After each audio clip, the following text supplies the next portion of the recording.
This segment of Delmarva Life is brought to you by Riptide Restoration. It's the single most common disaster in the United States, a house fire. Even a small fire can cause an immense amount of damage throughout the entire house, inside and out. Now, after the fire is out, you're left with the task of rebuilding. It's a job you do not want to take on alone. That's why there are companies like Riptide Restoration.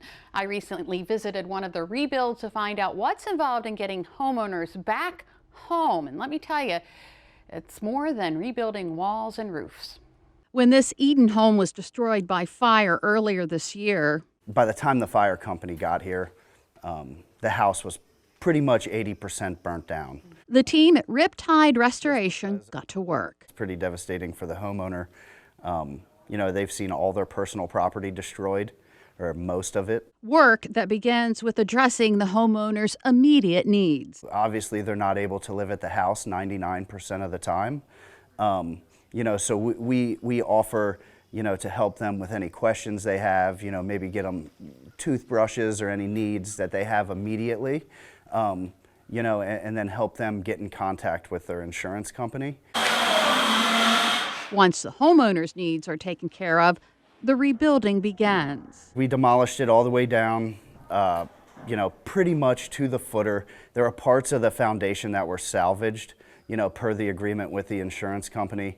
But in order to meet today's code, you know, we ended up just saving a small fraction of the foundation and making repairs to the footer. Typically, Riptide has more of the original home to work with. A lot of the fires that we have, you know, we're saving 50–60% of the structure, you know, treating them with plant-based degreasers or botanical degreasers, sealing it up and then retrofitting, you know, to meet today's code. Depending on when the original home was built, the current code could be vastly different from the original one. The homeowner here built this house initially about 20 years ago. Well, they require at least a 16 gauge. Alexander Jeremy is a project manager for Riptide Restoration. Once Joe gets things squared with the insurance company, Alex gets to work rebuilding. He'll hand over a blueprint. An engineer will look at whatever needs to be reconstructed, and that gets handed over to me. The homeowner wanted the house rebuilt exactly as it was before the fire. Just short of making this up to today's code, this house is board for board identical to pre-loss condition.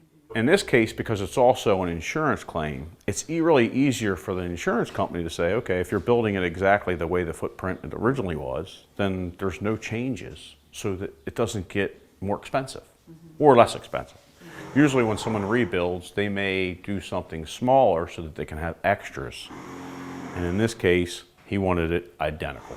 But Alex says there will be some differences, necessary changes to meet current building codes. The R factor for insulation requires you to have 2x6 exterior walls as opposed to 2x4, which I was used to building my whole entire life, which not only changes for the R factor, but all your windows, your doors, your jambs, everything is now an extension jamb because it's wider as opposed to a 2x4 constructed wall.